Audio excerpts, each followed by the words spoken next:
বন্ধুরা, গাছগুলো দেখে কি চিনতে পারছেন?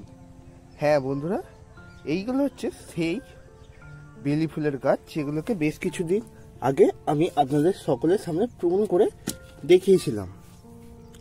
তো এই গাছগুলোতে আজকে খাবার দেওয়ার পালা। কি খাবার দেবো তার উপর আজকের ভিডিওটা। দেখতে পাচ্ছ ছোট্ট ছোট্ট ফুলের কলি আসছে প্রত্যেকটা ব্রাঞ্চেসে, এবং এই গাছটাতে তো একদম মাথা ছাড়া দিয়েছে পুরো একদম কলিগুলো, প্রচুর ব্রাঞ্চেস। এইটা তো অনেক ব্রাঞ্চেস এসেছে। তো বেলি ফুল গাছে মোটামুটিভাবে এই সময় দাঁড়িয়ে আমরা বেশ কিছু ধরনের খাবার দিতে পারি। সেই খাবারের ধরনগুলির মধ্যে প্রথমত পড়ে, কেউ গাছের গ্রোথটা খুব ভালো করাতে চাইছেন, সেক্ষেত্রে এনপিকে জাতীয় খাবার। কেউ বা খুব তাড়াতাড়ি গাছে ফুল নিতে চাইছেন, সেক্ষেত্রে পটাশ জাতীয় খাবার। কেউ বা গাছের গ্রোথও চাইছেন আবার ফুলও চাইছেন, তাদের ক্ষেত্রে দুটো সারের মিশ্রণ দিতে হবে। তো এইরকমই আপনারা ভিডিও খুঁজতে খুঁজতে আমার ভিডিওটা আপনার সামনে পড়েছে, তাই ভিডিওটা দেখছেন। তাই সকলকে রিকোয়েস্ট করব ভিডিওটা স্কিপ না করে সম্পূর্ণটা দেখতে থাকুন। আমি সম্পূর্ণ ধারণাটা আপনাদের সকলের কাছে তুলে ধরব। প্রথমতই বন্ধুরা, আজকে সকলকে স্বাগত জানাচ্ছি আমার এই বেলি ফুল গাছের পরিচর্যা বিষয়ক ভিডিওতে। এটা বেলি ফুল গাছের পরিচর্যা বিষয়ক ভিডিও পার্ট 2। প্রথমত আমি তোমাদের বেলি ফুল গাছের প্রুনিংয়ের ব্যবস্থাটা দেখিয়েছি। এই পার্টে তোমাদের গাছে সার প্রয়োগ করে কি করে গাছে ফুল নিয়ে আসবো সেটা তোমাদের দেখাচ্ছি। আজকে যে সারটা তোমাদের সামনে আমি তুলে ধরবো, এই সারটার 1 চামচের প্রয়োগে তোমাদের গাছে 1 থেকে 1.5 সপ্তাহের মধ্যে প্রচুর ফুল চলে আসবে, এবং ফুলগুলো যেগুলো আসবে সেইগুলোর কোনো গুটি ঝরার সমস্যা থাকবে না, এবং গাছ ঝেঁপে ফুল হবে, তোমার বাগান আলো করে রাখবে, এত ফুল হবে।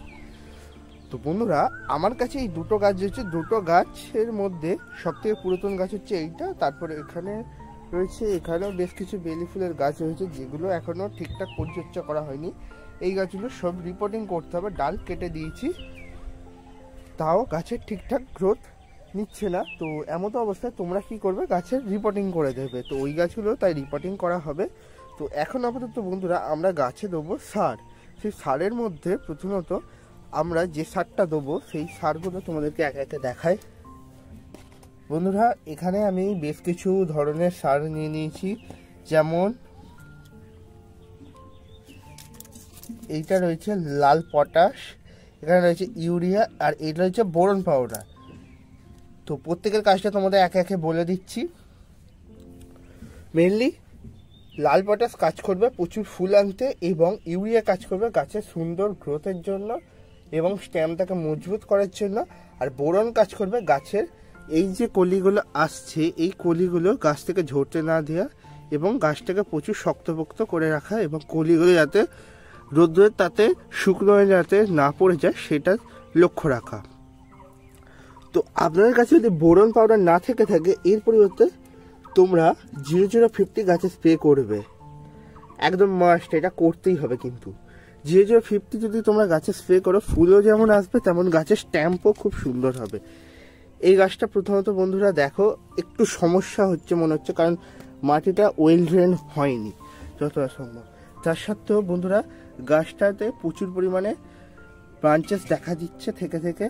তো এখন আমরা এই গাছটাতে খাবার দিয়ে দেবো।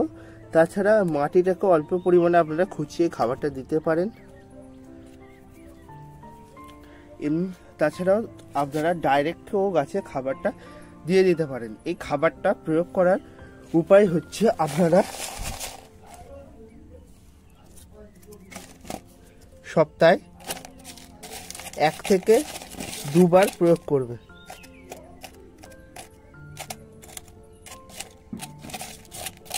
সপ্তাহে 1 থেকে 2 বার প্রয়োগ করবেন, তাতেই খুব ভালো ফল পেয়ে যাবেন। খুব বেশি হলে আপনারা 5 থেকে 6 দিনের ব্যবধানে এই সারটা প্রয়োগ করতে পারেন। এছাড়াও যারা বড় গাছ করছেন, যারা ধরুন 14 ইঞ্চি 15 ইঞ্চি টবের গাছ, তারা 1 চামচ পরিমাণ গাছে দেবেন। আমি এই 8 থেকে 10 ইঞ্চির জন্য 1/2 চামচ দিতে বলবো, কারণ এই সারটা প্রচুর পাওয়ারফুল হয়, আর গাছে খাদ্য গুণাগুণটাও প্রচুর পরিমাণে যেহেতু সারটায় থাকে, তাই গাছও খুব তাড়াতাড়ি খাবারটা গাছে অ্যাবজর্ব হবে, এবং প্রচুর পরিমাণে আপনারও গাছে ফুল চলে আসবে। যদি বন্ধুরা আজকের ভিডিওটা ভালো লেগে থাকে অবশ্যই একটা লাইক করে দেবেন। যারা মাই হবিস গার্ডেনিং বেঙ্গলুরুতে ফার্স্ট টাইম ভিজিট করছে অবশ্যই সাবস্ক্রাইব করে তারপর অন্য ভিডিও দেখার জন্য যেও। ভিডিওটা এখানেই এন্ড করলাম।